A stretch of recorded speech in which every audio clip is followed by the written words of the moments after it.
All right. Well, I think the recording has begun, and so we can jump in. Thanks everybody for joining us. For those who maybe don't know me or who are watching this later, I am Jim Papandrea. I'm a professor of church history and historical theology, and my primary field is early Christianity. I do teach into the Middle Ages somewhat.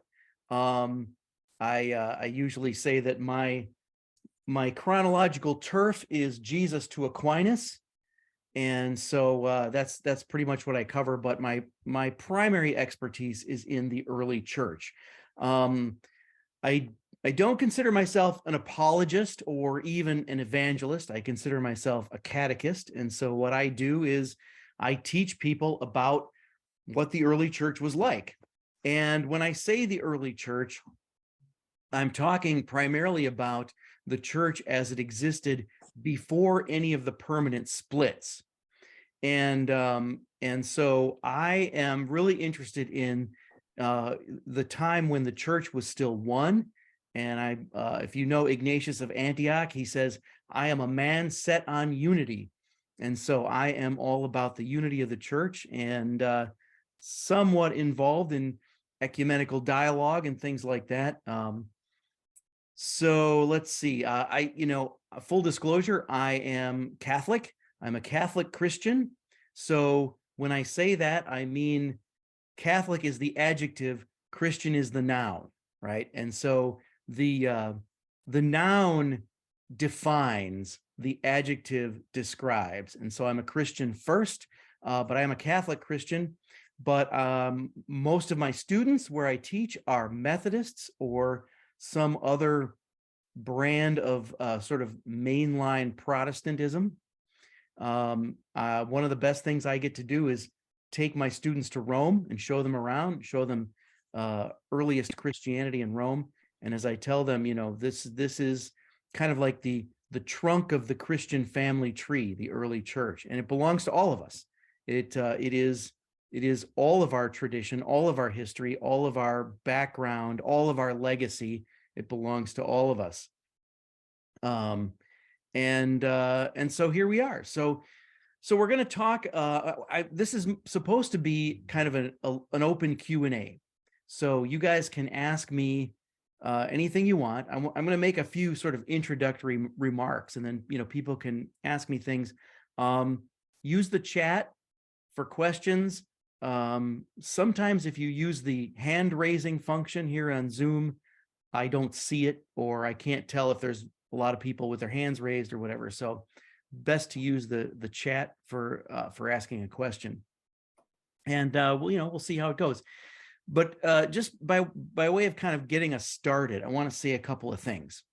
First of all, the church fathers are not the Bible, right?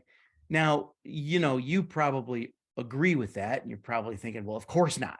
Of course, the church fathers are not inspired the way Scripture is inspired. But the problem is that people often forget that and treat the church fathers as though they are. And so what I mean by that is you cannot proof text the church fathers. So let me give you an example. Imagine that riding a bicycle was a sin. If riding a bicycle was a sin, you would only need one Bible passage to tell you that, right? Somewhere Jesus says, "Thou shalt not ride upon the two-wheeled abomination." All right. That's all you'd need, right? I mean, if you want to know if riding a bicycle was a sin, you only need one passage in the whole Bible. It doesn't work that way with the church fathers. So you can't just say, "Oh, in some obscure letter, so-and-so said this one thing," and then assume that that applies to the early church. What we're looking for in the church fathers is consensus.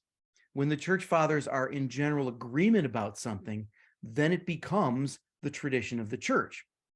And so we're not going to be proof texting the church fathers. Now, there are times when you will use one or more church fathers as kind of an example of the consensus. But then there are other times when you can quote one church father against the consensus, but that doesn't really mean that much, because that church father might be the outlier. So in order to know what the consensus is, you sort of have to have read widely enough in the church fathers to be able to confidently say, this was or this was not the consensus among the church fathers. And so, that's kind of how you have to do it. And it's interesting when you read the primary sources, the patristic documents, because sometimes the very thing that nobody talks about is the most accepted thing, but they don't talk about it because there's no controversy over it, right? Things are written down because there's a controversy.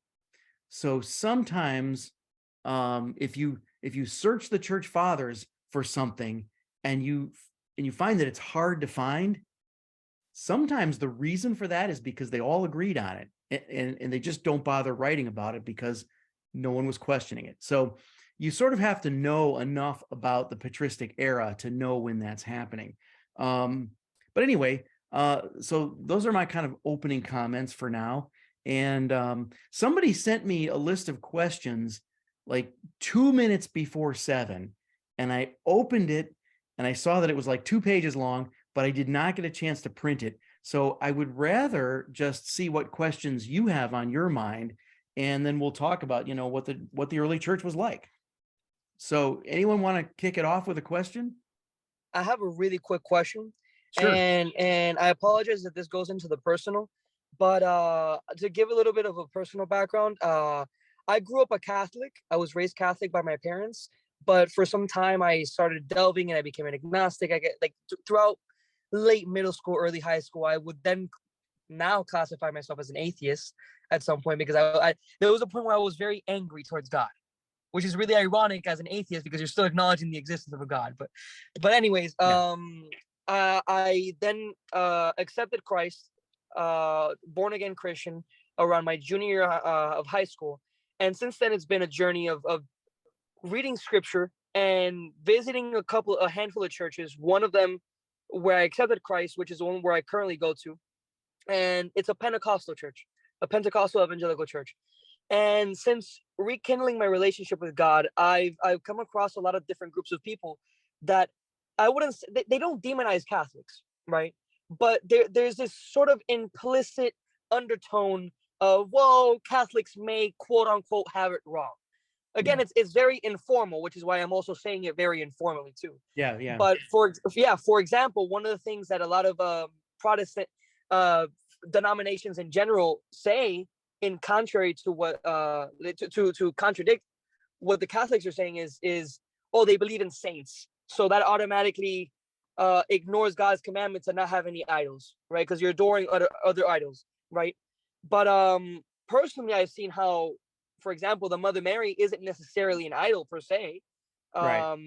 So I would, since I'm not a Catholic, again, I would like for you to elaborate on that. And essentially, my Yeah. question comes to, what have you found through your studies? I mean, as a PhD in church history, and just through your reading of biblical literature, and just your experiences, what I guess you could say some of the redeeming factors that you found in this sort of path religiously. Yeah. Jim, Yeah. Jim, Yeah. before you answer, you might want to point out that you're a revert to the Catholic Church. Yeah.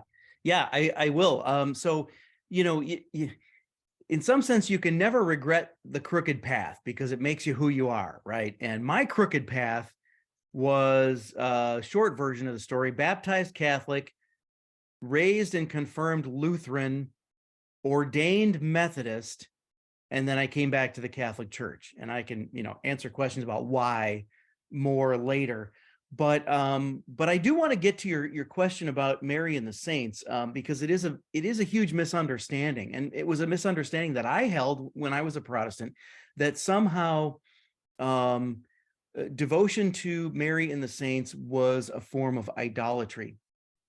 And in fact, I will tell you that when I came back to the Catholic Church, this was perhaps, one of the things that I struggle with the most.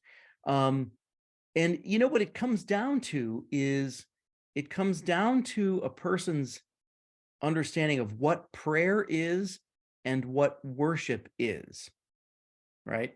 And I think that sometimes people have too fuzzy or too vague a definition of prayer and worship in their minds.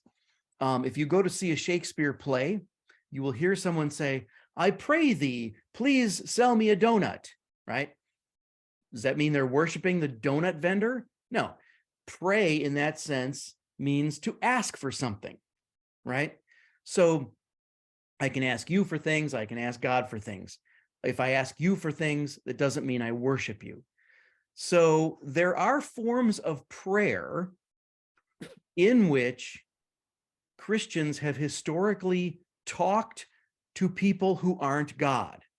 And no one ever thought they were worshiping those people. No one ever thought it was idolatry. Now, I've got whole lectures on who the saints are and how that whole thing comes about. But the other word is worship, right? What is worship? To worship is to submit one's will to God, to try to do the will of God, right? And if we think of worship as liturgy, to worship is to sing songs and pray prayers and say things that ascribe divine power to God. It's to conduct sacraments in the name of the Trinity. It's to say creeds that explain the Trinity, right? So nobody does any of those things to the saints, right? So simply praying and talking to someone who's passed away is not an act of worship toward that person. So it's not a form of idolatry. And so once you understand that, then other things fall into place, and you can start talking about what the intercession of the saints really is. But the other part of your question was, what have I found in my research? And one of the things that I found is that Christians have been doing this since the beginning. The idea of asking dead people to pray for them, because that's precisely what we're talking about here. We're talking about asking Christians who have passed on, that great cloud of witnesses, as Hebrews says, to pray for us. And if you go to Rome, and if you go in the catacombs, and if you go to the places where the Christians buried their dead in the early centuries of the church, you will find graffiti where Christians, from the 3rd century have scratched into the wall, "Peter and Paul, pray for us. Mary, pray for me," right? This is the graffiti on the walls in the catacombs in the early church. So we know that Christians have been practicing this kind of prayer since the beginning. And so basically, when I found this out, it became another piece of a bigger puzzle. And I'll probably get around to saying this eventually, so I might as well say it up front. And the bigger puzzle is this: when you talk about Protestants who are critical of the Catholic Church, they usually have it in their minds that at best, the Catholic Church has added a bunch of superstitious things. At worst, the Catholic Church has just completely gone off the rails and gone into heresy or idolatry or something.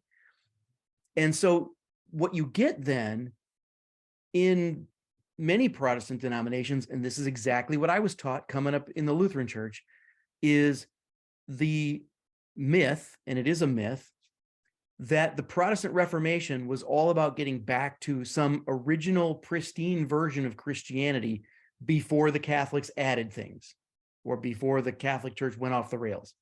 That there's some sort of pre-Catholic Christianity that the Protestant Reformation was getting back to. The problem with that is that it's not true, right? So when you do the homework for yourself, you read the documents and you look at the early church, what you find out is that it is actually the Protestant denominations who have taken things away, not the Catholic Church that has added things. And so these things like the intercession of the saints and the practice of prayer to the saints, these are not things that were added later. These are things that were taken away in the Protestant Reformation, but these are things that were there from the beginning.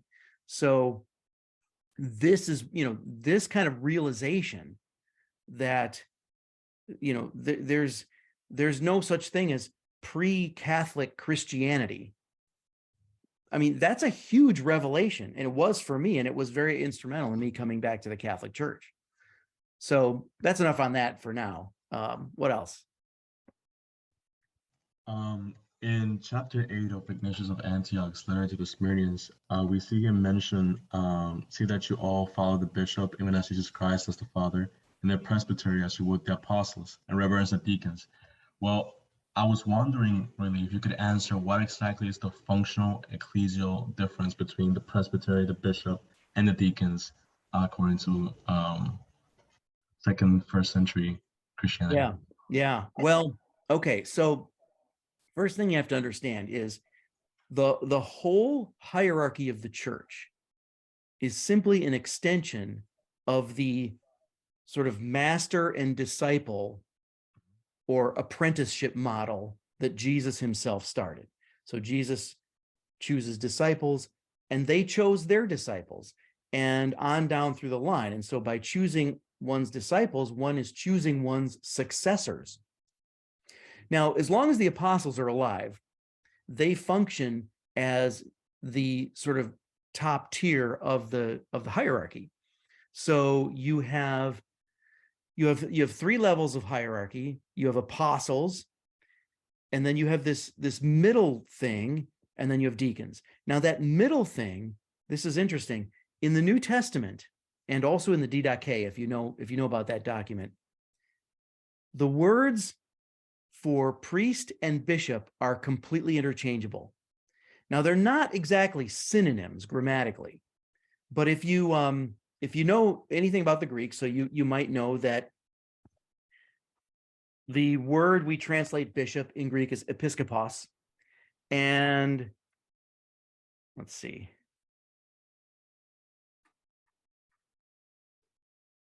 This spell check robot keeps wanting to change it.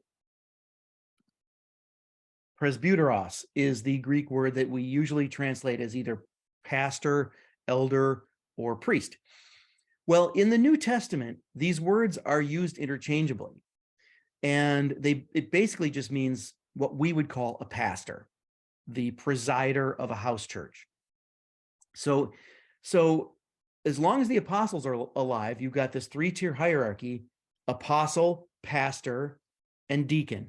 And what I'm calling pastor could be translated bishop. In some Bibles, that's translated overseer or presbyter. As soon as the apostles die, or as the apostles die off, the term episkopos or bishop comes to be a technical term for the successors of the bishops. So that now that top tier is the next generation. I mean, the successors of the apostles. So that top tier is the next generation.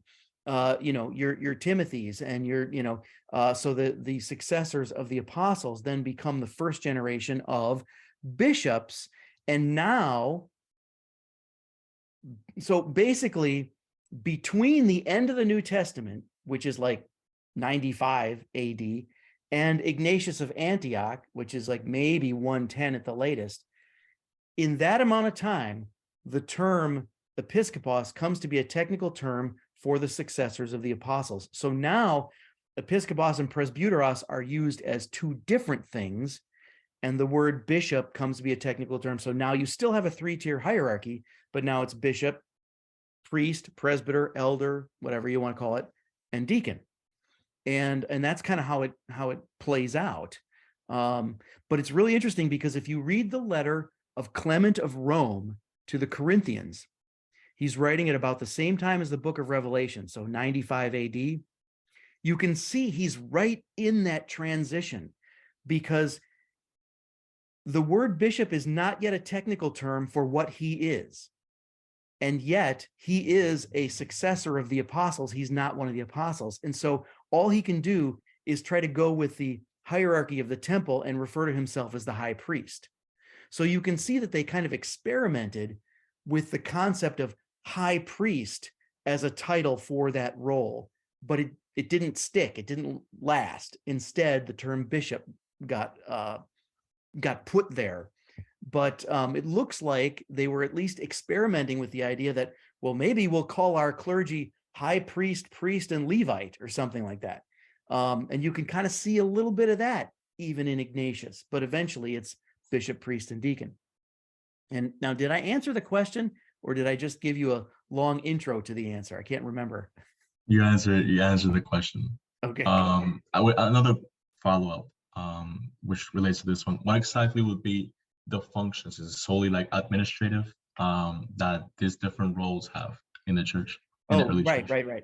Yeah. So no, it would not be. There was no solely administrative role. I mean, every role is a pastoral / liturgical role. So as long as the apostles are alive, they function as bishops in the sense of overseers, but they have regional authority and they're itinerant. They're basically missionaries. They move around.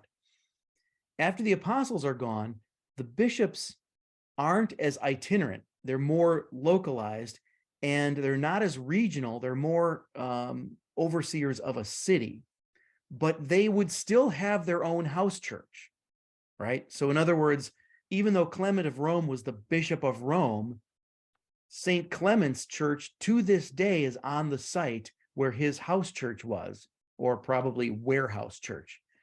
So the point is that, you know, even the bishops, that is not an administrative role. And by the way, none of this is anybody's day job, right? Nobody's getting paid for this. This is not a full-time gig. Everybody's got their own job. Clement of Rome was still a slave for the first part of his time as Bishop of Rome. So, you know, clergy may be a vocation, but it doesn't become a job until, I don't know, 3rd century. Now, of course, eventually the major cities, the bishops of the major cities come to have a regional authority over the smaller cities around them, and they come to be called metropolitans, or what we would now call an archbishop, but they're still localized in that major city. Thank you so much. That was perfect. Yeah, you bet. All right, we're on a roll. What else? Sorry, I just came in late, so I was Oh, that's wondering. okay.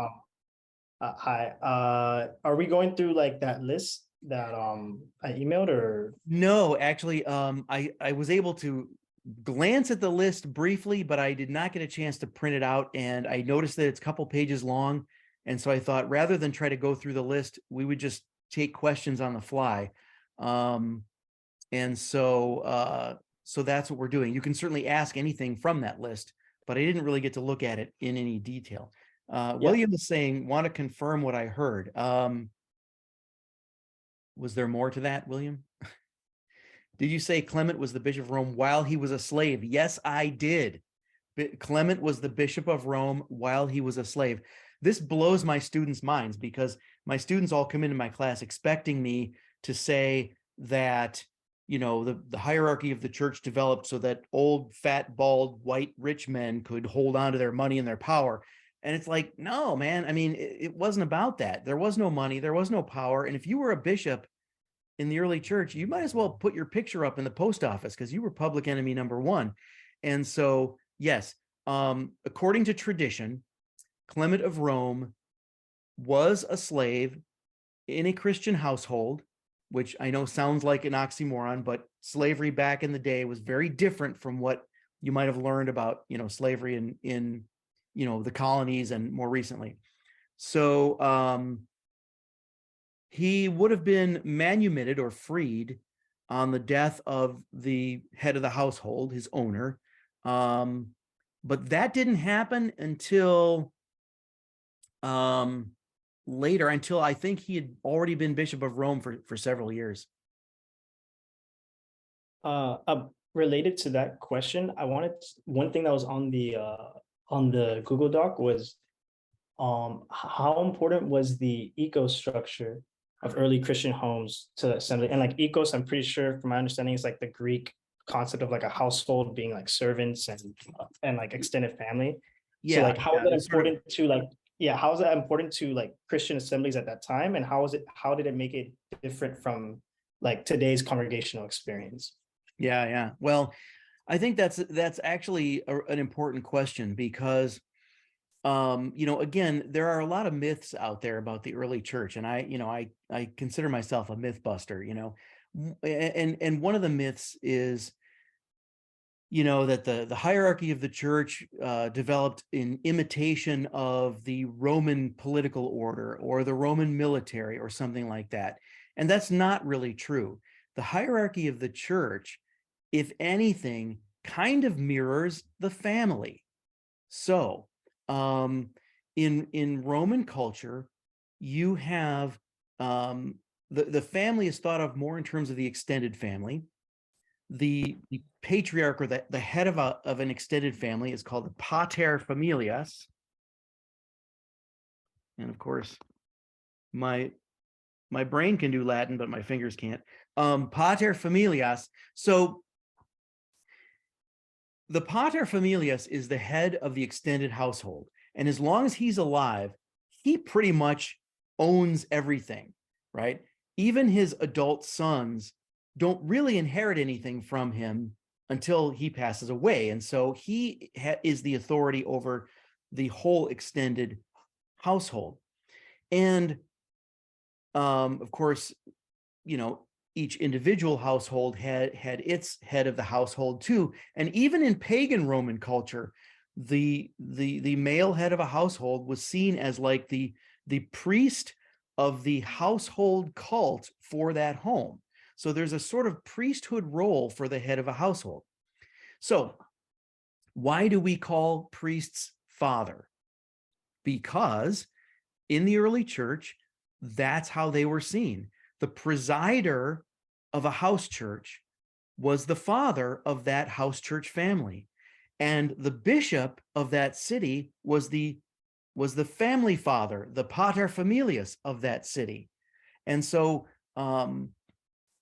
so this is kind of how the hierarchy of the church mirrors the Roman family structure in that sense.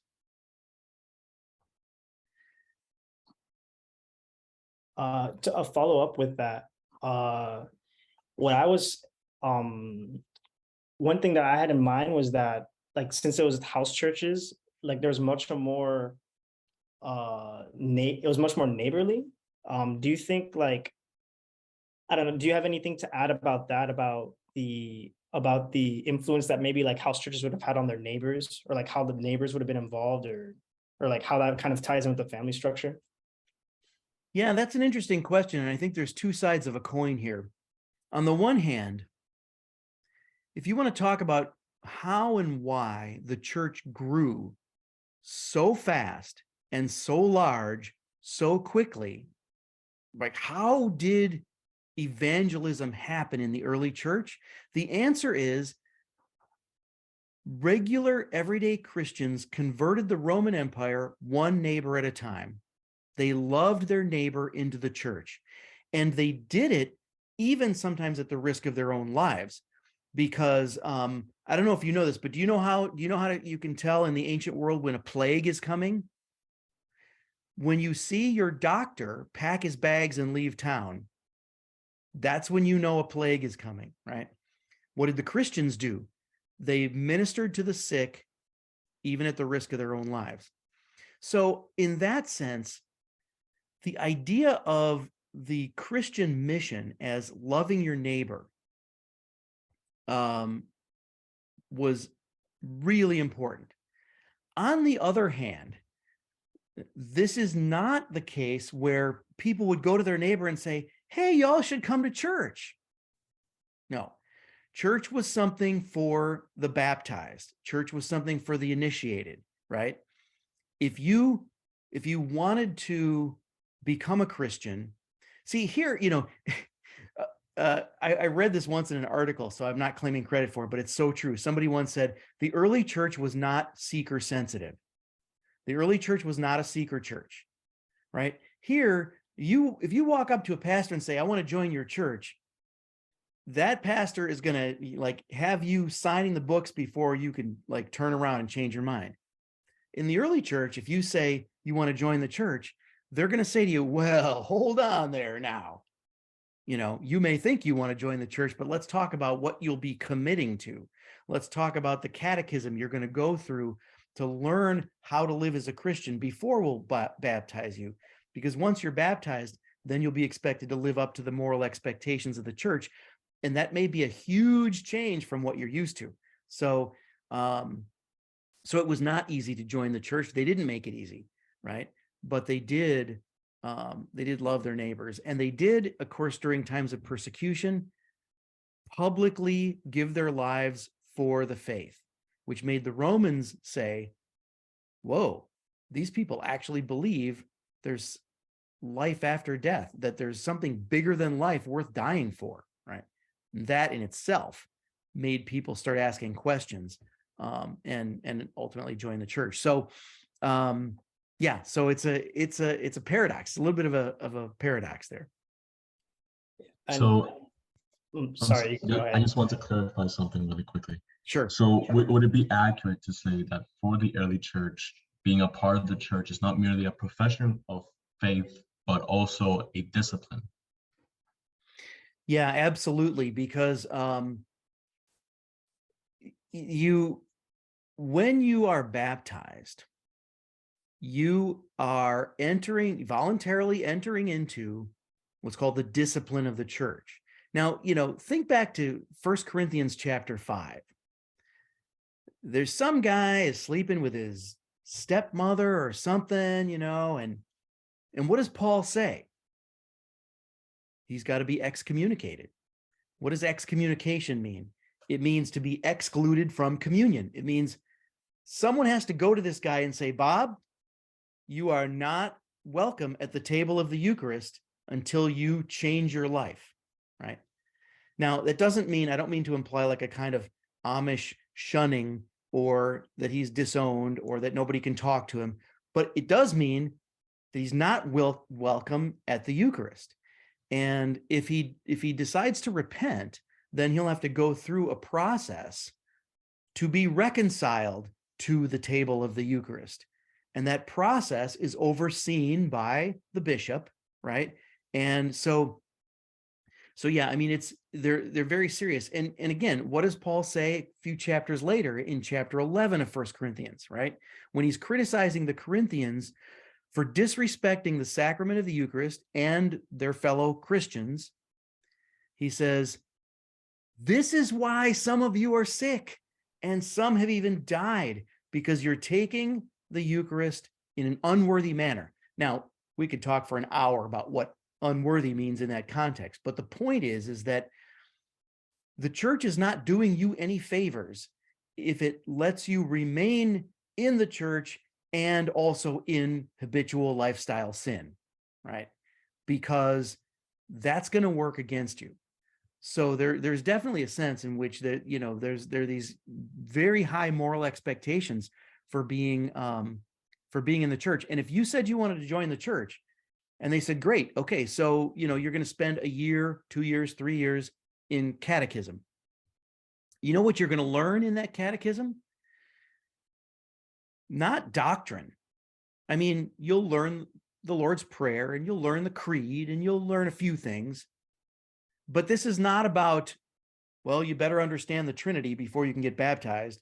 And it's not even about, well, you better understand baptism before you can get baptized. It's not about any of that. It's about, you better understand how to live as a Christian without embarrassing us and going to hell yourself, right? And so, if you come from paganism, if you come from the Greco-Roman cults, those Greco-Roman gods, they don't care what you do behind closed doors. They don't care how you treat other people. and so men step up for baptism, and they're told, okay, but you got to stop going to the prostitutes. What? Take away my rights as a Roman man? Men step up for baptism. Oh, but you got to stop seducing underage boys. What? Take away my rights as a Roman man? See, this is what, people don't realize today just how radically different the lifestyle expectations were for a Christian. Now, for a Jewish believer coming into the church, it wouldn't be as radically different, but for a Roman, yeah, for sure. That what you said earlier about the Eucharist, it kind of reminded me of another question that we had on the Google Doc, which was what was the structure of a typical early church meeting? And referring to like the house churches during like the apostles' times in the first century. Do you think you could? It's a great question. I wish we knew. Unfortunately, like if you're looking for like an order of worship, like what did a worship or a liturgical service look like? If that's what you're asking, we don't know. And there is nothing in the New Testament to tell us. There are snippets of descriptions of meetings, Paul preaches and the guy falls out the window, stuff like that.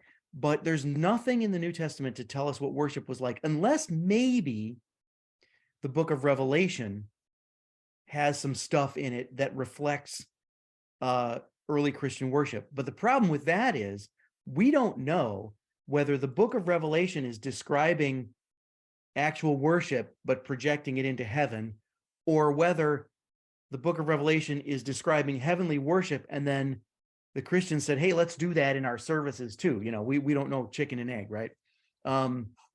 So the earliest indications of what happens in a meeting are in the Didache, which is a late first century sort of church order manual. We do get some instructions about how to do baptism and Eucharist. But that's about it. We have a document from the middle of the 2nd century. Some of you are probably familiar with this, the first apology of Justin Martyr. And in that document, he describes for a pagan audience, right? So this is not, here's how you should do worship. This is trying to explain to the emperor, here's what we do in our meetings, so that the emperor can be reassured that they're not doing anything politically subversive. So he's describing to the emperor, here's what we do in our meetings. Now, if you look at it, this is about the year 150, and it is shockingly like exactly what we all still do in, the more liturgical traditions like Anglican, Catholic. But the weird thing is he doesn't mention singing. And yet we know that they did, because even the pagans knew that the Christians were singing in their worship. So it's not meant to be an order of worship because it's not meant to be complete. But it's funny, it even has like, we take an offering. I mean, even that's in there. But I mean, there's definitely, I think we can be confident about a couple of things, right?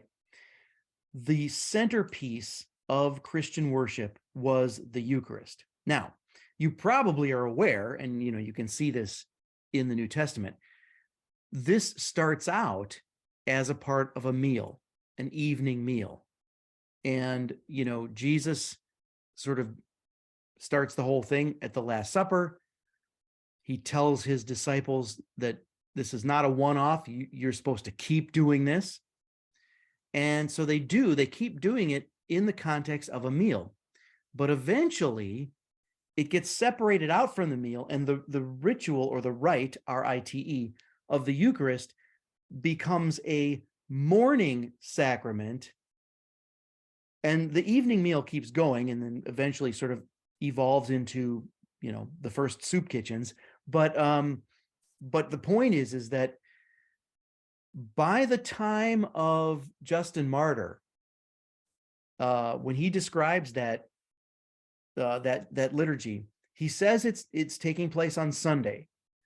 He doesn't specifically say that it's taking place in the morning, but we can safely assume that it is, because a generation earlier, we have a letter from a pagan governor to the emperor where he says the Christians are meeting in the mornings, primarily because the emperor had made a rule against secret societies. And so meeting in the evening looks too much like a secret society, but they were able to get away with gathering before work in the morning. So for a couple of reasons, laws against secret societies, and for the very things that Paul is criticizing in 1 Corinthians 11, that they were treating the Eucharist, the agape meal, like it was a pagan banquet.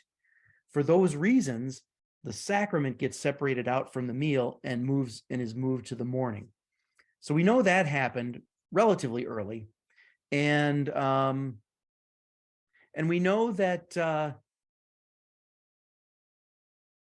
We know that there's a sort of connectional assumption that, when you read Ignatius, he says things like, if you are having a Eucharist or something like that outside of the network of the sanction of the bishop of that city, it's not legit, right? So it has to be sort of connected to a bishop somewhere. The other thing to keep in mind is never assume that the host of a house church is also the presider, right? So, because what that means is, like, someone might be wealthy, or they might have a home or a space, sometimes an apartment, and they offer that up for the house church meeting, for the Christian worship. That does not mean that person is the presider over the Eucharist or the sacraments, right?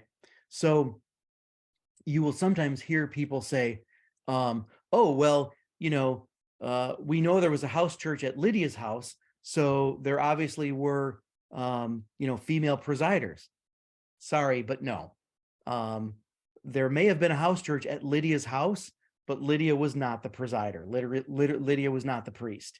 And so there is no evidence of female presiders at any time in the early church.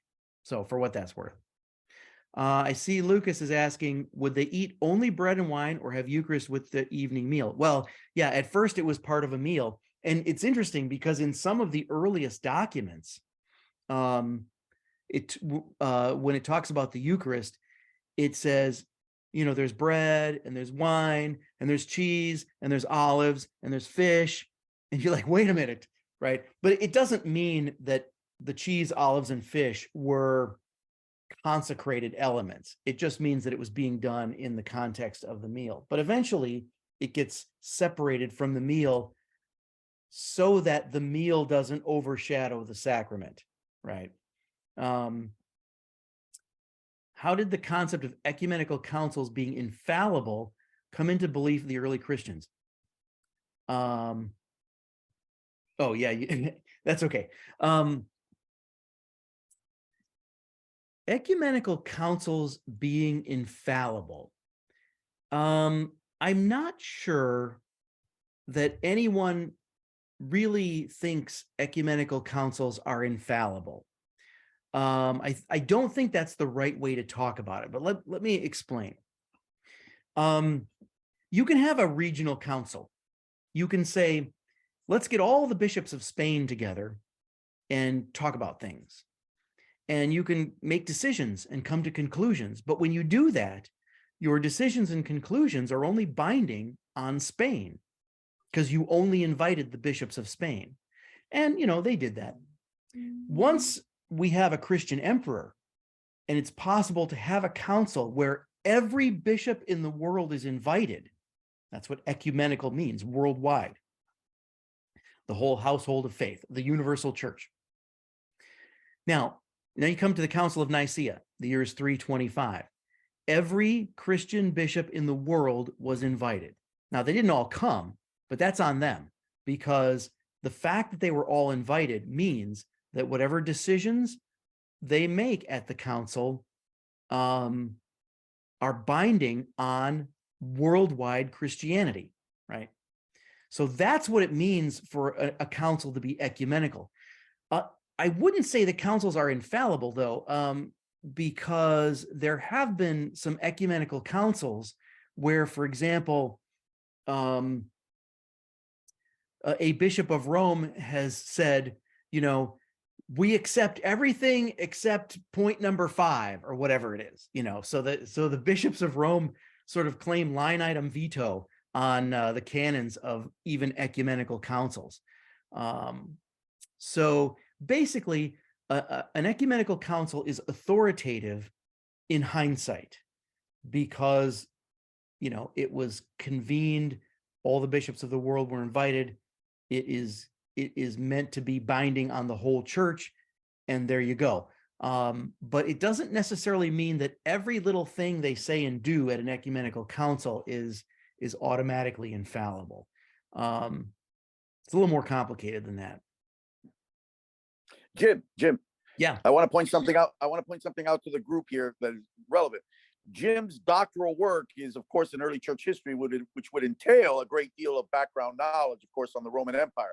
But he also during grad school did secondary work on the Roman Empire. Am I correct? Yeah. Yes, that's So- right. So you're getting that as well. Yeah. So my secondary fields were New Testament interpretation and Roman history, and I did get to study in Rome for a while. And I still to this day I spend a lot of time in Rome. I mean, COVID aside, I'm usually there a couple times a year. So when did the Western and Eastern churches begin to differ? That's a great question, because even within early church studies, there is, I think, an overemphasis on distinctions between Eastern and Western. Like you'll hear things like, well, the East thought this way and the West thought that way. And I think that's overplayed in the first 500 years of the church. I mean, think about it. Some of the best Western theologians were from the East. Justin Martyr was from Samaria. Irenaeus is from wherever, Turkey. It's Turkey now, Asia Minor. And some of the other of the best Western theologians had traveled extensively in the East, knew Greek, and read the Eastern Fathers, Ambrose, Cassian, right? So, and here's the other interesting thing. If you were to ask, oh, what's East and West? I usually give my students at the beginning of every semester, I give them a map with the Roman Empire and a line drawn right down the middle of the Adriatic Sea. And if you can think about that in your mind, that's the water between Italy and like what? I want to say Yugoslavia, but I don't think it's called that anymore. Balkans. Yeah. The Balkans. Yeah. The Balkans, Yeah. So the Western Church is Europe and North Africa, but not Egypt. The Eastern Church is Egypt and the Holy Land and Syria and Turkey and Greece and Macedonia, right? So, but the weird thing about it is where there are differences in emphasis between East and West, Alexandria always leans west.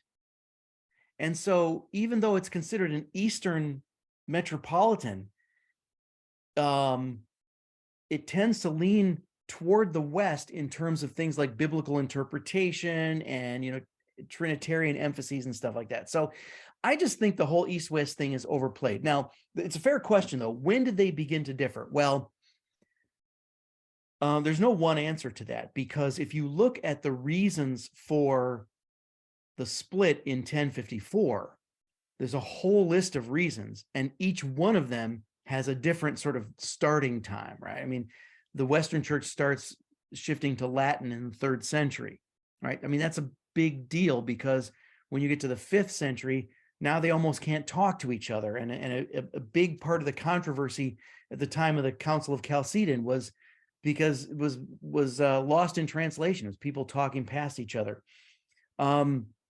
So you probably know what the filioque is, right? And that little addition to the Nicene Creed is what will eventually become sort of the last straw. You know that expression, the straw that broke the camel's back, right?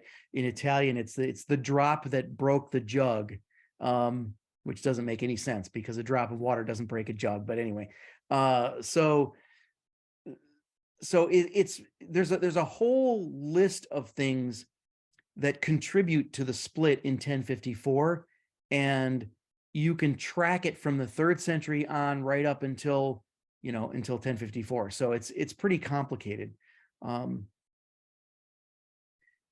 Let's see. William says, okay, so I think this is back to ecumenical councils. Would it be binding and therefore free from error if the Pope approves? I think that there is a pretty wide consensus that that would be true.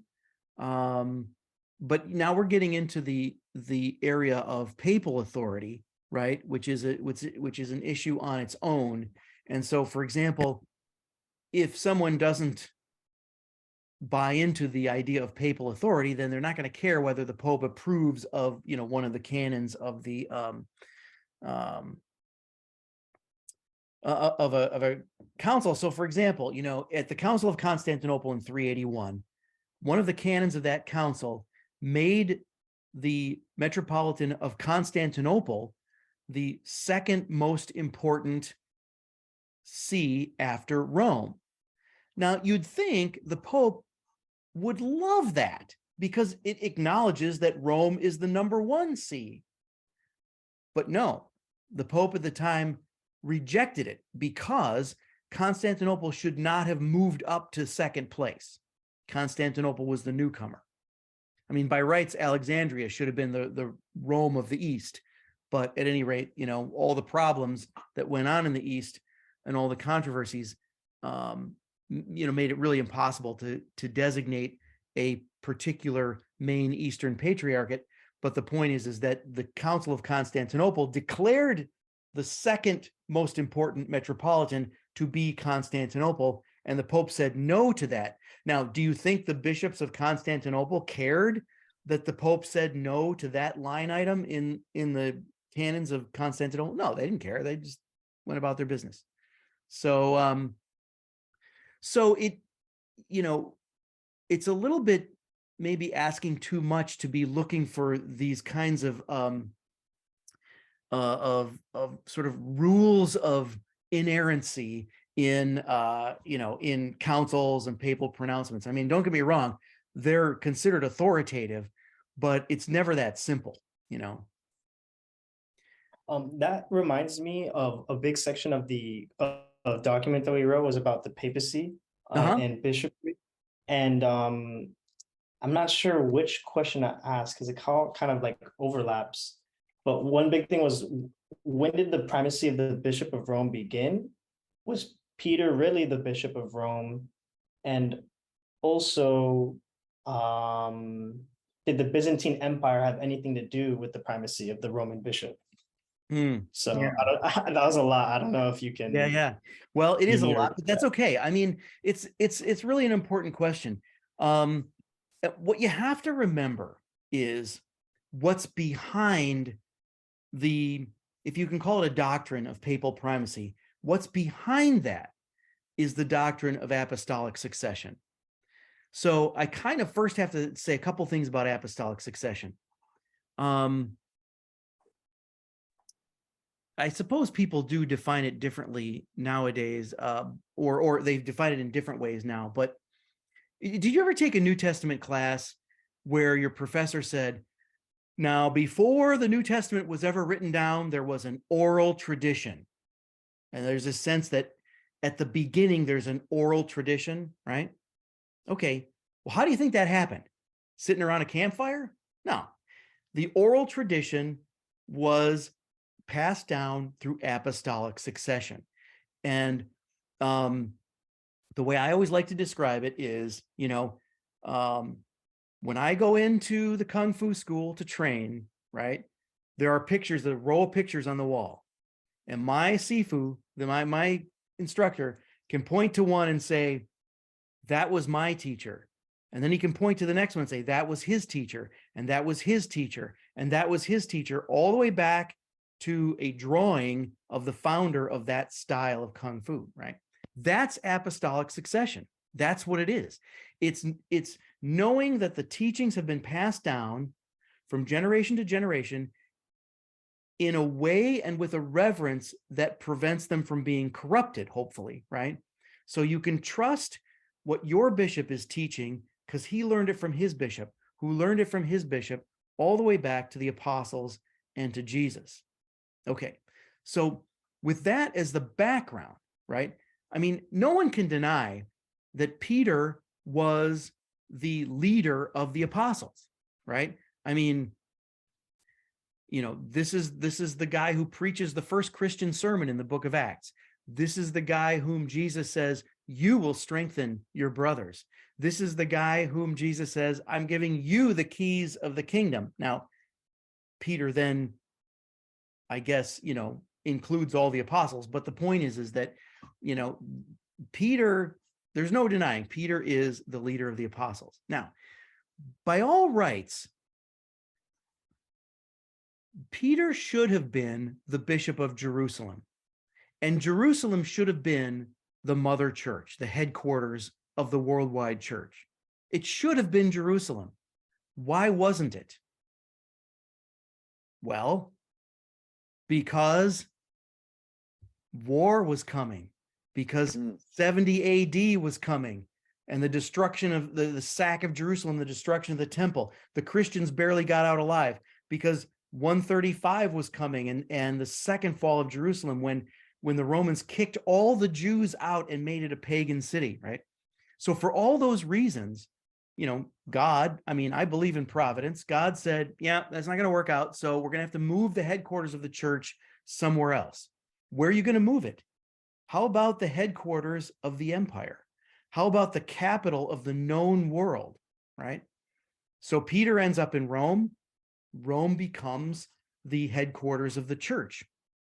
Now, was Peter the first bishop of Rome?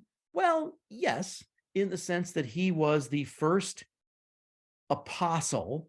He's not the first Christian in Rome. When Peter gets to Rome, there's already Christians there, but he's the first apostle. So he's the first apostolic authority. So he's the first person there to function in that role. And of course, as the leader of the apostles, nobody's going to argue with that. And, and so basically that is how Rome becomes the primary see, the primary metropolitan. And then apostolic succession, right? We start talking about apostolic succession, and people say, well, how do you know your bishop is right? Well, he learned from his bishop, who learned from his bishop, all the way back to an apostle. The problem is, what happens when two bishops argue? How do you know which of those two bishops is right? Well, let's find out which apostle their trajectory, their legacy goes back to, right?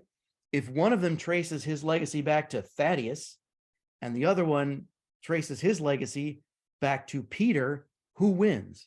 Peter wins. And eventually, it just became easier to say that every church has to agree with what's being taught at Rome. And that's what they did. And, pretty much all the church fathers bought into that. Now, there were some who wanted to say, well, of course, we have to teach what is consistent with Rome in terms of like theology, Christology, and the Trinity. But we don't all have to do everything Rome tells us. There were a few who tried to say that. They lost. They had to do what Rome told them. So I'm thinking of like Cyprian, for example. And then you just have a series of, canons of ecumenical councils, imperial edicts, that sort of just acknowledge that Rome is primary. Even the Patriarch of Constantinople acknowledged in writing that Rome was primary. This was in the 6th century. But then, of course, you have the 4th century ecumenical councils. Ephesus in 431, Chalcedon in 451. Both of those were driven by the Bishop of Rome, even though he didn't show up, right? So Pope Celestine chose Cyril to be the chair of the Council of Ephesus. Pope Leo wrote the tome and supported the Orthodox party at Chalcedon. So, all of this just sort of adds up. Now, to be fair, as the authority of the Bishop of Rome increases, of course, opposition to it increases as well. And so the farther you are from Rome, if you're a bishop, the farther you are from Rome, the more you can get away with thumbing your nose at Rome and doing whatever you want. But at least in theory, but here's the thing, like, so Pope Francis is not, Pope Francis is not the head of the church because he's Pope Francis. Pope Francis is the head of the church because he sits as the Bishop of Rome, right? It's the office that drives the authority, not the person, right? So I don't know if I've answered that adequately, but Jim, those can I give? Yeah. Let me give to the students here two invaluable resources. The first, of course, is J.N.D. Kelly's monumental The Development of Christian Doctrine, where he gets into many of the issues we're going to talk about today, including the development of the bishopric, the development of the papacy, using a lengthy list of primary sources. You can find J.N.D. Kelly's work very easily in any library or on Amazon. Of course, I'm not going to mention Jim's books because they're obviously available to us as well. Buy all my books. You're right. There's the other book you can find is a book. It's a florilegium, or an anthology of patristic citations. The title is Documents Illustrating Papal Authority, 8096-454, edited by E. Giles, Giles, published in London by SPCK 1952. Why is SPCK important as the publisher? Anybody know what SPCK is? I actually don't. I know who they are, but I have no idea what that stands for. SPCK stands for Society for the Society for the Promotion of Christian Knowledge. Society for the Promotion of Christian Knowledge. It represents the evangelical wing of the Anglican Church. So this book is not published by a Catholic. Yeah. And it's SPCK, by the way, was established in 1698. Wow. All right. I see one. I'm going to skip around a little bit, but I hope I don't miss anybody's questions. But Lucas says, Peter ministered to the church in Rome. Yeah, absolutely. Peter was a pastor in Rome. Now, the tradition is, and by the way, whenever I say the tradition is, or according to tradition, right, that means that we have documentary evidence for it, but it's anecdotal. And so we don't often know how to separate the legend from the nugget of truth underneath the legend, right? So anyway, according to tradition, the physical headquarters of Peter in Rome was the site of what is now the Church of Santa Pudenziana. Oops, I'm spelling it wrong. It takes me half an hour to write a word here. Santa Pudenziana. And so that church is there still, but of course, underneath it, there is a Roman house. And that Roman house would have been the site of the house church where Peter himself presided, if you choose to believe that tradition. But even if that's not 100% accurate, we do know that Peter was in Rome. We do know that he ministered in Rome. And of course, he died in Rome and he's buried in Rome. And so his remains are still in Rome. So his tomb is directly under the main altar of St. Peter's Basilica in Rome. Let's see. I want to go back because I don't want to miss something here. Let's see. Rodrigo says, when did the early church start doing confessions? This is a great question. I mentioned that already in 1 Corinthians 5, we can see the discipline of excommunication, right? So the church has always had that in its back pocket as a last resort for habitual, unrepentant sinners. There are also things you can do that essentially it was considered you were excommunicating yourself. So, for example, if during a persecution, the Romans said, you got to, show your patriotism by making this pagan sacrifice. If I did that, then I was committing idolatry and apostasy. So I have excommunicated myself. I'm out. Now, if I did that, everybody knows, because you got to line up, you got to, sign your name at the magistrate's desk and make the sacrifice, blah, blah, blah. And so when I come back to church on Sunday, I'm going to get a hand in my face. Whoa, wait a second. We know what you did. You made the sacrifice. Think you can just waltz back in here. And so there was actually a controversy over this in the 3rd century. And part of the controversy was that there was a whole faction of people who wanted to say, well, let's just have mercy on folks who made the sacrifice to save their lives. Just let them back in. But then there were others who said, well, wait a minute. My aunt and uncle died in that persecution. Why did they have to die if Bob over here gets to waltz back in?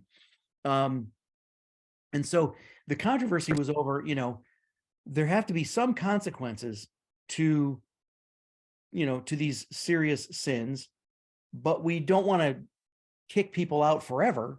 So how are people going to be reconciled to the church and specifically to the table of the Eucharist? Now, early on, as far as we can tell, confession was public, right? Because look, especially, everyone knew what you did. Whatever it was, everyone knew what you did.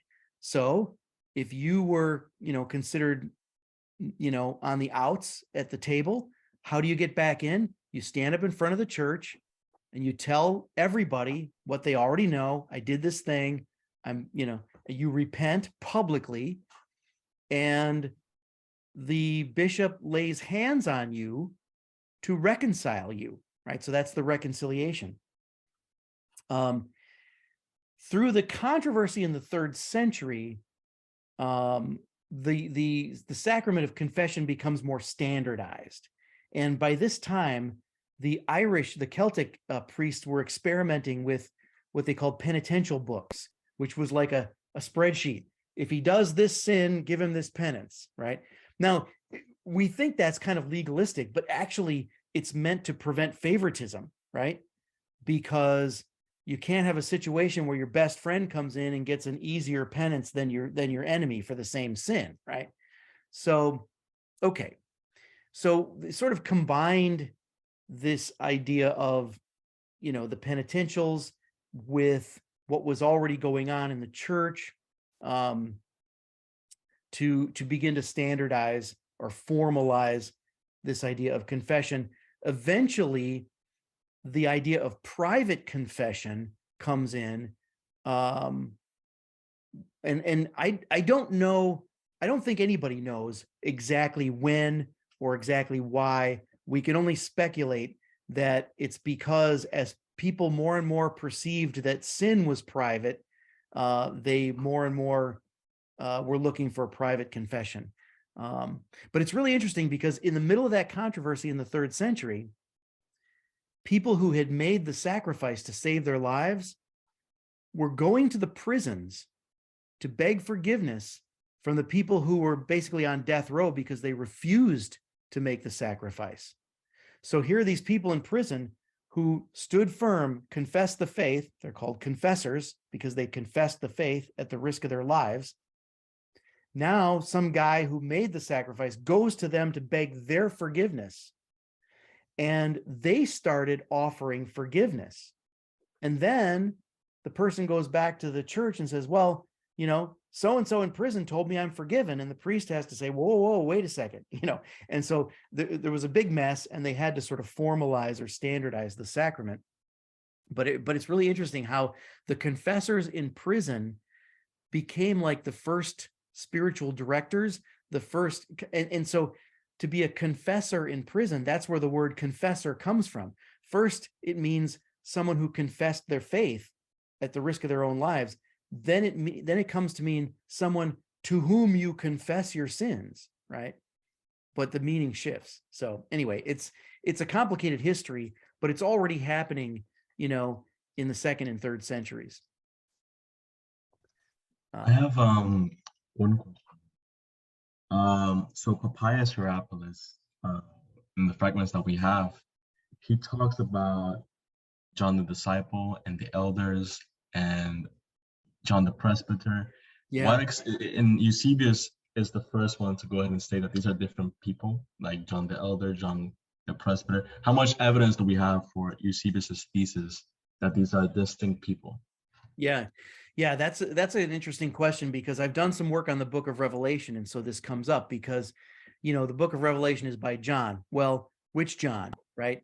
And even in the Johannine letters, there seems to be a distinction made between 1st John, which is by John, and 2nd and 3rd John, which are by the elder, which means what exactly, right? Because elder can mean priest, presbyter, or it can mean just an older, wiser dude. So this is an issue. And I think Papias is saying that these are two different people, because Papias says that, I think he says the apostle wrote the gospel, but the other guy, the elder, wrote the book of Revelation. But here's where the whole concept of consensus comes into play, because Papias is one of only 2 people, I think, who do not think that John the apostle wrote the book of Revelation. Now, I'm putting Eusebius aside, because what Eusebius really does is he just takes everything he's heard and writes it down. So, like, you know, look at Eusebius and ask Eusebius what order the Gospels were written in. Well, he doesn't know, and he's got stories of, you know, Matthew was written first, Mark was written first. He doesn't know, and he's just relating contradictory stories just to give you all the information. So Eusebius doesn't know. All he knows is what he's heard. But Papias and I want to say Dionysius of Alexandria are the only 2 church fathers who don't think that John the apostle wrote the book of Revelation. So the overall consensus of the church fathers is that, you know, whether or not there's 2 Johns, there may be 2 Johns, but the documents in the New Testament are all written by the apostle John. That's the consensus. But there's a couple of outliers, and Dionysius of Alexandria, I think he's got an agenda. I think the reason why he says he doesn't think it's by John the apostle is because he's trying to get it excluded from the canon, and he thinks by calling the authorship into question, then it won't get included in the canon. I think that's what he's up to. But anyway, that's my theory. All right, thank you so much. I appreciate it. Yeah. Why wouldn't he have wanted it included in the canon? Because people were afraid of how it was going to be interpreted, that it was so difficult to interpret that people were just going to run amok with it. And I mean, they have. You look at the way the book of Revelation has been interpreted since then, and there's all kinds of craziness going on. And so in that sense, they were right to fear that, in the wrong hands, the book would be misinterpreted and misunderstood. In fact, this is interesting because we almost had a situation where the Western Church had the book of Revelation in its canon and the Eastern Church did not. The Eastern Church almost left it out, except for in like the 6th and 7th centuries, a couple of commentaries were written that sort of rescued the book of Revelation for, like rational interpretation. And one of those 2 commentaries says this specifically, which I love. He says, look, you cannot interpret the book of Revelation as though it's about the time you live in. It's not. It's about the past. And that, I think, settled everyone's fears. Now, don't get me wrong. I mean, there are things in the book of Revelation that are eschatology, right? That are definitely in our future. But, it's this idea that you can read the book of Revelation, with the book of Revelation in one hand and the newspaper in the other, or I know you don't read newspapers anymore, but this idea that you can find the signs of the times in the book of Revelation, the early church did not interpret it that way. So. By the way, it's the book of Revelation is in the Orthodox canon, Yeah. but it is not read from liturgically. Ah, interesting. That's Yeah. the concession. That's the concession that was made. I think it might also be the case for Eastern Rite Catholic churches, autocephalous Eastern Rite Catholic churches. And it's obviously in the canon. It's a book common to all Christians, but it is not read from liturgically. And by the way, Bible Study Fellowship, where I used to be a leader of the largest interdenominational Protestant Bible study. We went through the entire Bible in about a 7-year period. You know, the one book that we never read at Bible Study Fellowship? Let me guess. The book of Revelation. Yeah, well, that's why one of the first books I ever wrote was a study on the book of Revelation, asking the question, how would the early Christians have read this? And so anyway, let's see. I don't want to skip this question. How do some saints like Saint Ignatius and others prove their church is right compared to the Gnostic sects? Well, apostolic succession, right? The Gnostics, and this is exactly Ignatius's point, when he says, if you're having a Eucharist or some liturgy and it's not sanctioned by the bishop, that is not the church. If you have a Eucharist and it's not sanctioned by the bishop, you are not eating the bread of God. So it's all about apostolic succession, and it's about connection back to the source. Yeah, I mean, it's there's more to it than that, but that's the quick answer. Let's see. I believe one of our group members wanted an overview of Paul's journey and who he was. Wow, I don't know if I can do justice to that, but the thing to remember about the Apostle Paul, and this is interesting because Peter is supposed to be the leader of the apostles, and he's only got 2 measly letters in the New Testament. Now I say measly because they're short, but they're deep. I love the letters of Peter, so they're well worth studying. But then here's this guy Paul, who wrote most of the New Testament, and I think that's just sort of an accident of history. But remember, Paul was not one of the disciples. He did not know Jesus during Jesus's ministry. He can claim that he was an apostle sent by Jesus because he met the risen Jesus on the road to Damascus, and that's in the book of Acts. But he's basically a hater of Christianity who became a Christian, and you know how it is with us converts, right? We become, the most zealous enthusiasts for the new thing. So Paul became a missionary and traveled around. He also ended up in Rome. He got there after Peter. And he also died in Rome, and he's also buried in Rome. His tomb is under the altar at the Church of St. Paul's outside the walls in Rome.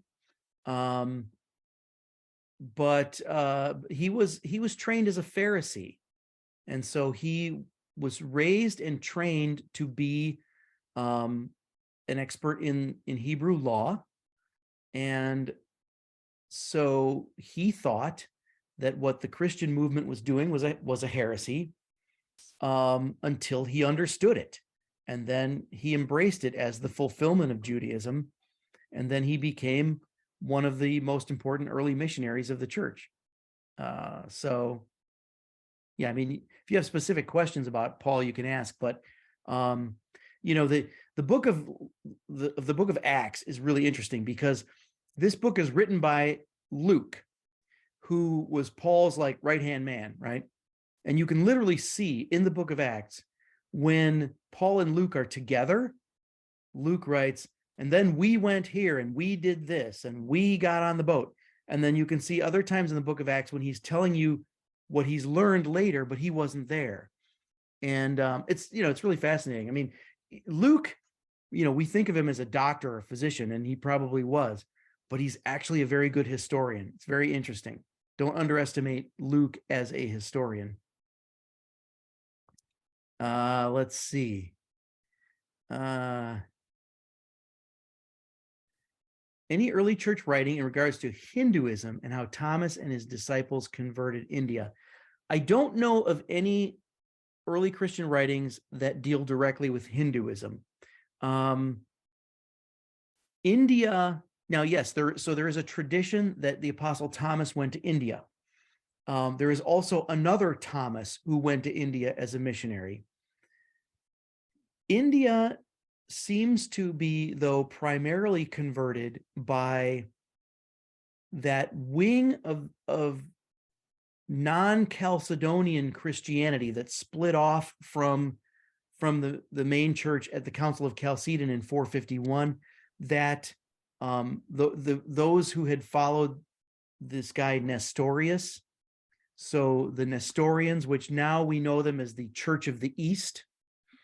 So the church, so Christianity in India and what once was Persia, right?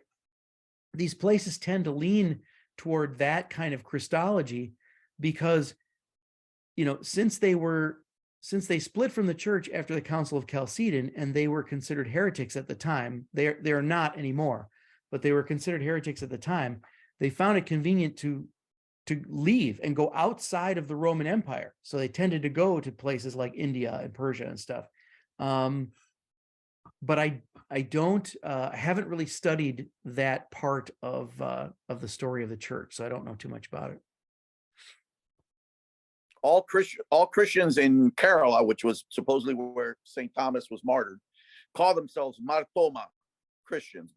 Saint Thomas Christians. Yeah. It's the tradition. It's not only a tradition of the West, it's an indigenous tradition to the people of Kerala that the apostle was there.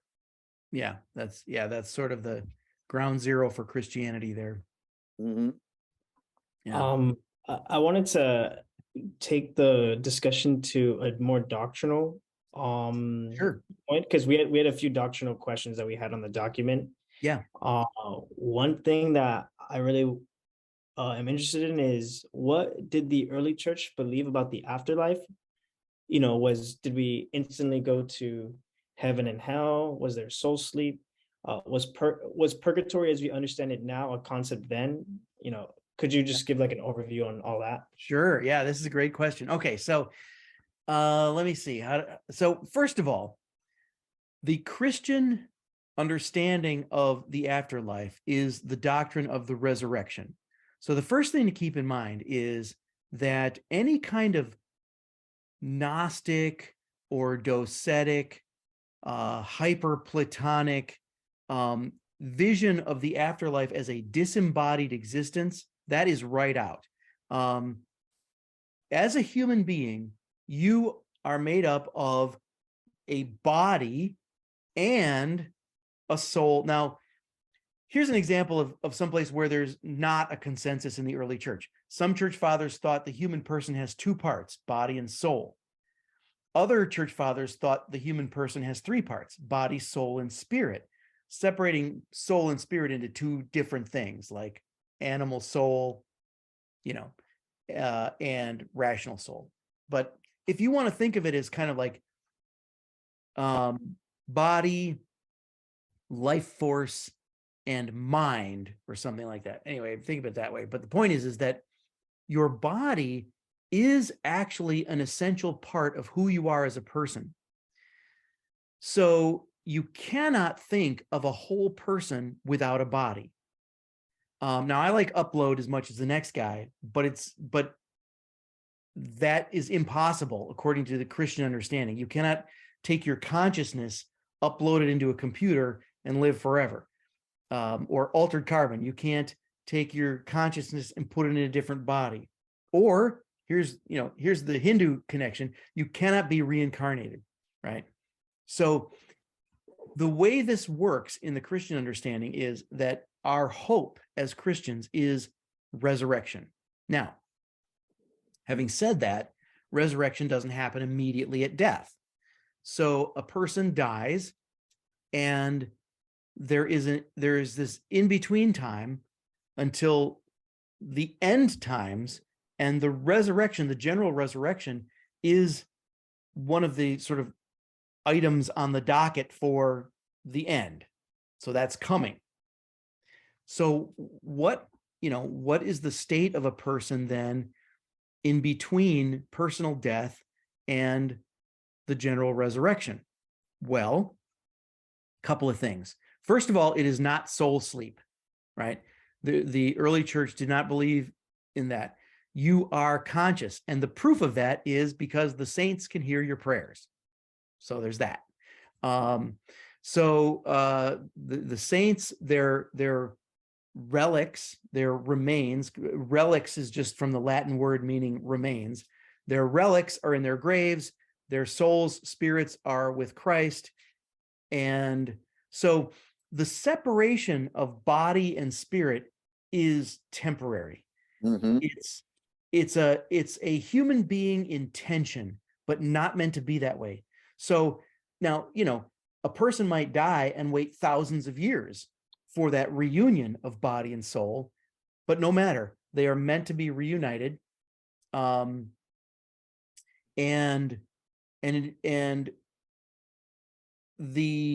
fact, the body and the soul remain connected in a spiritual way, in a way that they can never be completely separated. And this also feeds into and is kind of a background for the practice of the intercession of the saints, because especially if I go to the grave of a saint and I'm physically in proximity to their mortal remains, their body pieces, their body is still spiritually connected to their soul or spirit, which is in the presence of Christ. And so that creates this bridge. So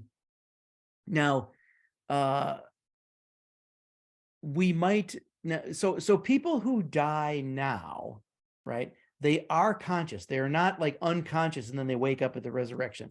They are conscious. But they go into a sort of preliminary state of what their permanent state will be. So if ultimately a person's going to go to hell, well, they're going to go, their soul is going to go to a version of hell to wait for the resurrection. Then they will be raised, their body and soul are reunited, and then they're going to be sent to the real hell forever. Okay, that's hell. If a person is going to go to heaven, right, their soul goes to a temporary version of heaven where they wait until the final resurrection, and then at some point their body and spirit are reunited and they enter into heaven. So think about it this way. We don't have as much information on hell, but with regard to heaven, Jesus said to the thief on the cross, "Today you will be with me in paradise." So paradise is that temporary version of heaven. But in the book of Revelation and in places where Jesus talks about the kingdom of heaven, the kingdom, when it's fully revealed, that's the eschatological heaven. That's the post-resurrection heaven. Now, here's the tricky part. You know how in the Old Testament, when something happens to you or you do something that makes you unclean, right? You touch a dead body or you do some sin or something, now you're unclean. What do you have to do to become clean again? Right? Because if you're unclean, what's the problem? You cannot go to the temple to worship God. You cannot go and be in the presence of God in the temple until you're clean again. How do you get clean? Well, you take a ritual purification bath, but there has to be some kind of purification before you are ready to enter into the presence of God in the temple. Well, the same thing is true, and even more so, but on a spiritual level, when you die. When you die, there's still sin on you. You need to go through some sort of purification before you can enter into the presence of God in paradise. That purification is what we call purgatory. Now, there's very little in the text of Scripture that gives us much in terms of clues about what purgatory is. But, I'm thinking of the passage in 1 Corinthians 3 about how a person's works can be burned up, but they can be saved, right? But again, the fire thing is a metaphor, right? If you look throughout scripture, fire can mean two different things. It can mean destruction, or it can mean purification. Like in the Old Testament, when gold is purified by fire. So if you're going to hell, Gehenna, that fire is destruction or punishment or whatever it is. If you're going to heaven, there's a fire there too, but it's not the fire of destruction. It's the fire of purification. All of these things are metaphors, because before the resurrection, you don't have a body. So you don't want to think too literally in terms of sort of bodily punishment, although a lot of people do, but I don't think it's really right. And so that's really what we know about purgatory. So yes, I think the early Christians did believe in purgatory. We can see it in the Diary of Perpetua for sure, where she talks about her brother her brother was in purgatory. She prayed for him. Eventually, he was transferred into heaven. But what makes that problematic is that in the Middle Ages, the developing credit economy in the Middle Ages made everybody fixated on numbers. And so the concept of purgatory gets sort of, I don't know what the right word is, because I don't want to get too down, because there's a lot of people who still believe this, but I think it's a little overboard. But the idea that purgatory is about years and months and weeks, and if you do this, you take off this much time, right? Even Pope Benedict wrote that we're making a mistake if we think of purgatory in terms of time, because purgatory is outside of time. You have left the realm of time when you're in purgatory. So, the Middle Ages did this whole time thing with purgatory, and, they had a credit economy, they had debtor's prison, they had, all of these kinds of things that sort of came together to turn purgatory into a math problem. But I think that's not something the early Christians did. So anyway, that's kind of my overview on, what happens after you die, I guess. You mentioned Perpetua's diary as an Yeah. example of like an early Christian document showing purgatory. Is there any others that you can think of? Yeah. Let's see. I can't think of anything off the top of my head. So, no, I can't think of anything right now. I'm sure there is, but that's the one that popped in my mind. Would the Abersia stone count, considering how it's asking others to pray for him? Yeah, I mean, anybody who asks, and that's a good point, because Cyprian does this too. Like Cyprian during the persecutions, he preaches to his congregation, this idea that not only can the dead pray for you, but you can pray for the dead. That implies that they, for some reason, need your prayers, and so that obviously assumes a belief in purgatory. So yeah, that's a good point. I have a question. What does the Bible mean when it refers to Christians who sleep? Did the early church believe in a concept like Sheol in Judaism? Is it also possible to sleep doesn't refer to death? No, I think sleep does refer to death, but it's just a euphemism. You know what a euphemism is? It's like it's a less strong term for something upsetting, right? So, or it's like saying they slept together when they weren't sleeping, right? That's a euphemism, right? So to say that, our beloved who have passed away they have gone to sleep, it's just a euphemism. It does not mean that anyone thought they were actually asleep. They actually believed that they were more alive with Christ than they were before they died. This is why the early Christians would talk about the day of your death as your birthday. That became, your birthday. So, there is, you can see in the Gospels, there is a lot of remnants of, sort of older views of the afterlife. So, And part of it is made difficult by the translation, right? Because sometimes when they want to talk about hell, they'll use the Greek word Hades, but Hades in Greek culture is not necessarily the place where sinners go. Hades is just the underworld, the place where everybody goes, which means it's the same as Sheol, right? So it seems like in Greek culture, there's a neutral place. Like if you're really in Greek culture, if you're really bad, you're going to go to Tartarus. If you're really good, you're going to go to Elysium. But most people go to Hades, right? And so I think that there's some remnant of that. But I love the parable. Now, granted, this is a parable, but the parable of the rich man and Lazarus. What happens to the rich man after he dies? He goes to the bosom of Abraham. He goes to be with his ancestors in the presence of God, presumably. Even Right? the Lazarus went to the bosom. Right. Yes. Thank you. Yeah, no, the rich man goes the other direction, right? Yeah. But in the parable, they're both conscious, and the rich man can even pray to Lazarus and ask him for water. He's not going to get it, but he can ask, So yeah. I guess a relevant point would be, was Second Maccabees a part of Christian scripture in the early church?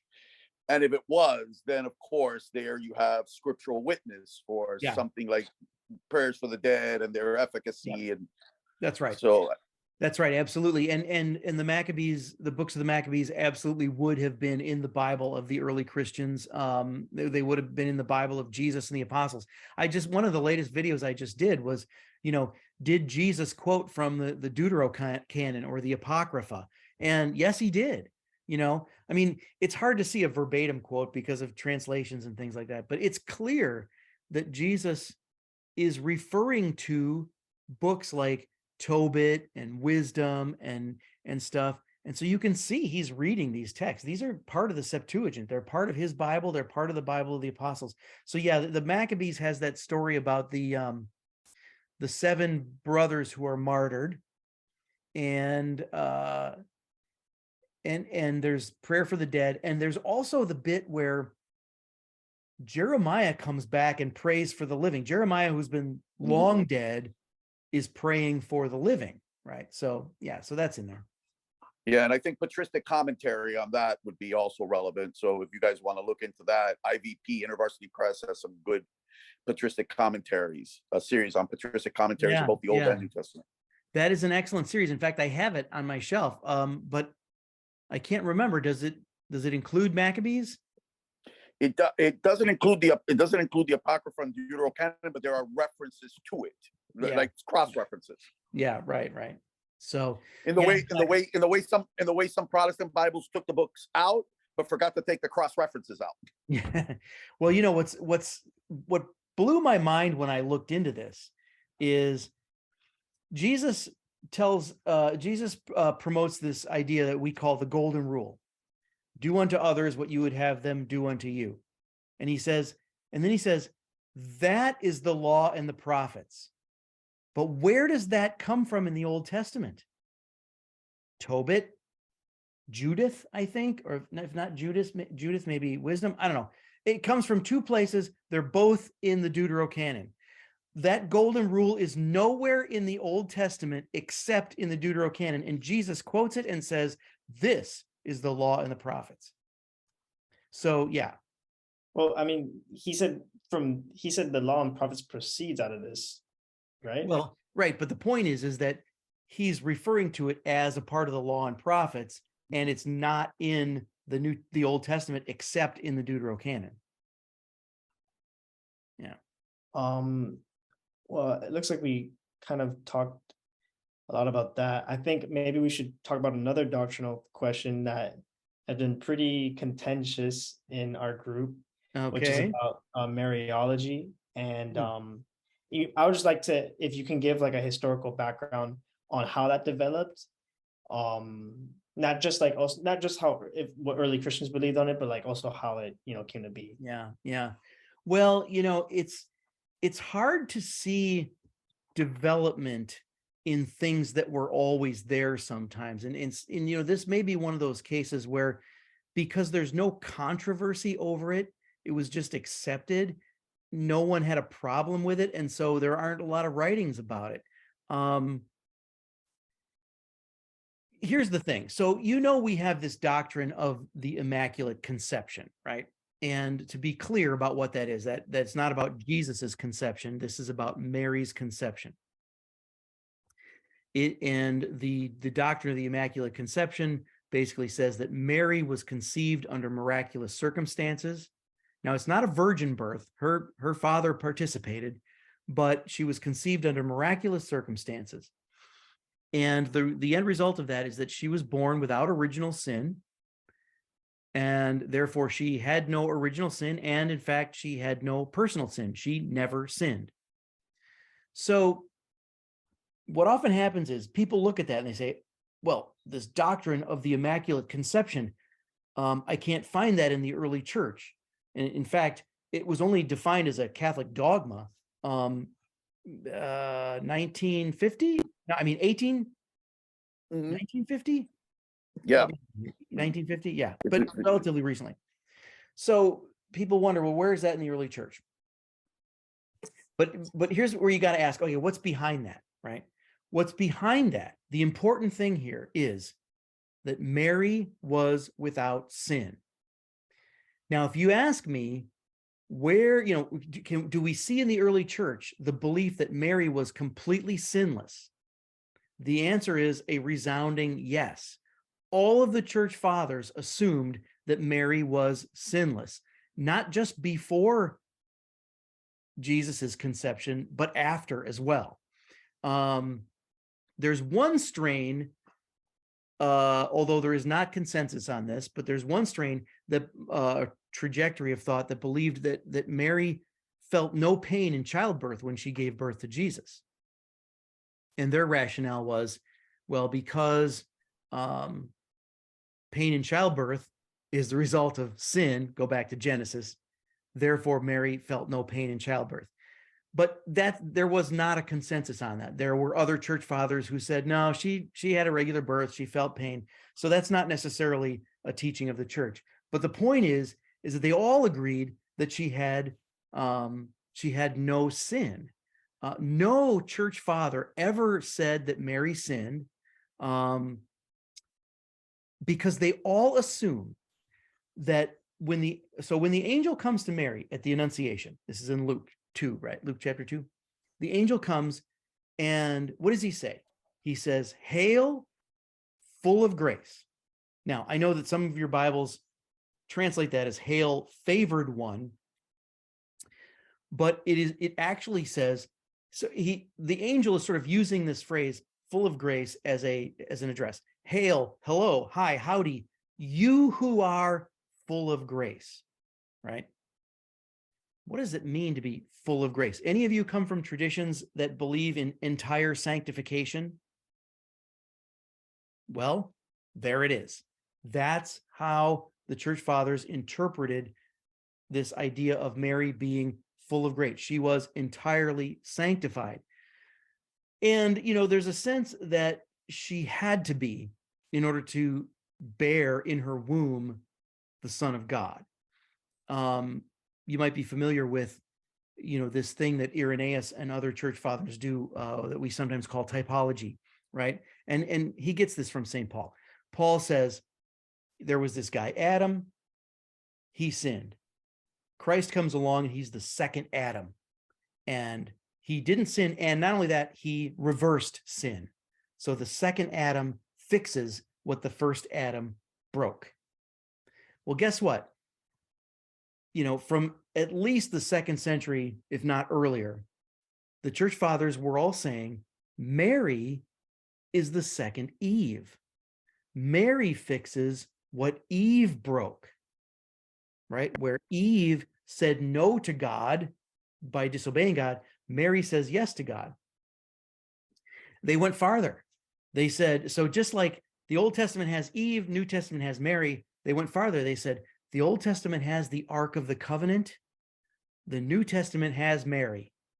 Mary is the Ark of the New Covenant. Think about the Ark of the Covenant. What is it? It's a vessel that held what? The words of God on the broken tablets of Moses. The Ark of the New Covenant, Mary, is the vessel, her womb, that held the Word of God, capital W, the Logos, the Christ, right? And so Mary is the Ark of the New Covenant.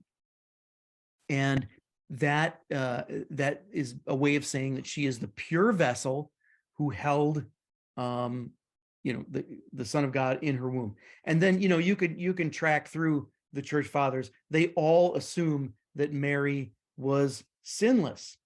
And so the doctrine of the Immaculate Conception, it's not like we start with this doctrine of Immaculate Conception and then we sort of logic from that Mary was without sin. No, the doctrine of the Immaculate Conception is simply an explanation of how it could be that Mary could be without sin and the Ark of the New Covenant and be the Mother of God.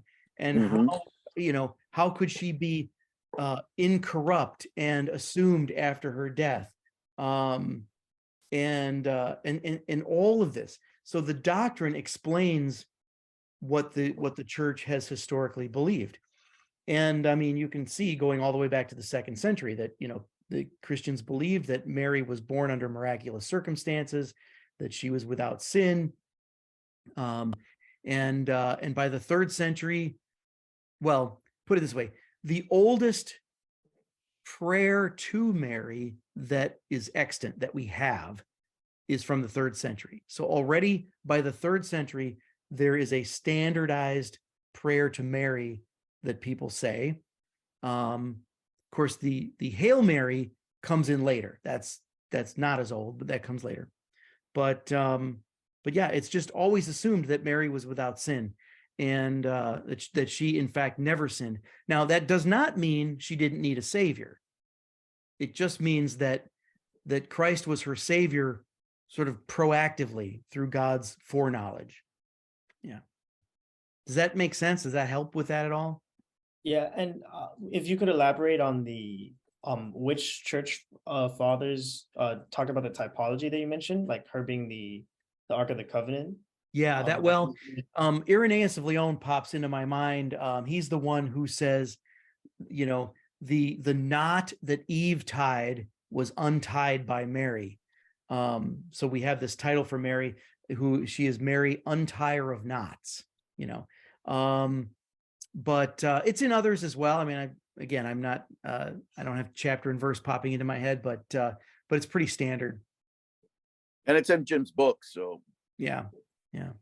Got a lot of footnotes in my books, but again, there's, the consensus is, in fact, it's unanimous, is that Mary was without sin. And that's really at the heart of what's going on here. And again, the biblical basis for this is the angel's address that she is full of grace. And then, also the logic that she would have to be without sin in order to bring Christ into the world. To add to that, if I can, I'm trying to find the source. I used to have it. I think it was Basil the Great mentioned that she was from uncorrupted seed. Yeah. Meaning Immaculate Conception, practically. Right.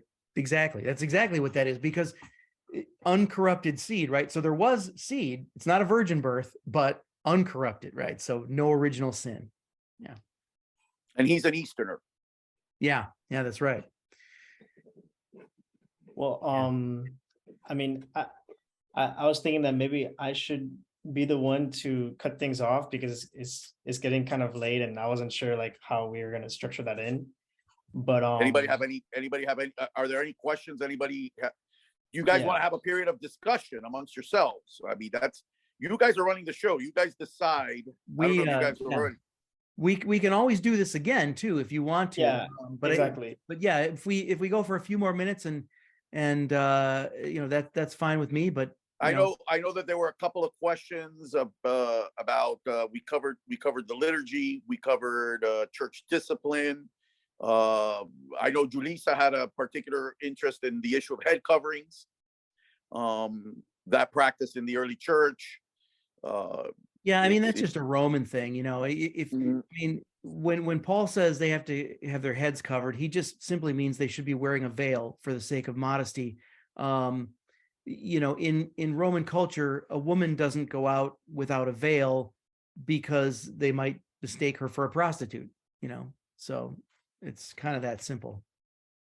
I mean, I know Roberto has a bit of a stronger opinion on it. He mentioned how the like Paul's words would have been interpreted through the story of Enoch, like how Yeah, yeah he mentions in there how the angels look down on the heads of women, and that's straight out of Enoch, which Paul would have been Oh, very yeah, yeah, familiar with. sure. Sure. That's Okay. that Well, Enoch.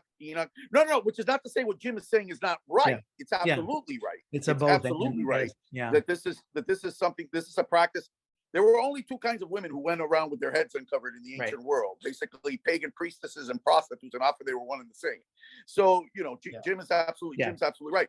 However, when Paul makes that allusion in scripture, we know textually what he's referring to. He's referring to the apocryphal work of Enoch, which explains the origin of the Nephilim, the Yeah, race of right. giants, as being a product of this Yeah. kind of, you know, and then of course, and we have to get into who Enoch was in late Second Temple Judaism, Metatron, an opposite of Christ in certain Jewish Yeah. circles. Yeah. It's very complex. It's very complex. None of which is to say that what Jim didn't say is Yeah. absolutely true. Yeah. And if anything, what Jim said would probably even further your point, because like why would Paul have to single out that detail of wearing head coverings when that's what everyone was doing? Right. Well, here's Exactly. what I think. I mean, if I were to speculate, I can imagine a scenario where the women are saying, but Paul, you just said that in Christ, there's no more Jew and Greek, slave and free, male or female. So how come we can't go around without our veils like the men do? And so Paul's got to scramble to come up with this obscure theological reason why to support just sort of the practical reason why, because we don't want Christian women to be mistaken for prostitutes.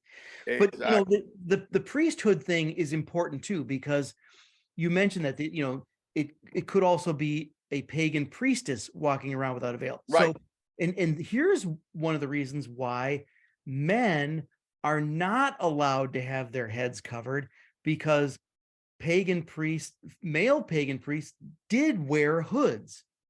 So Mhm.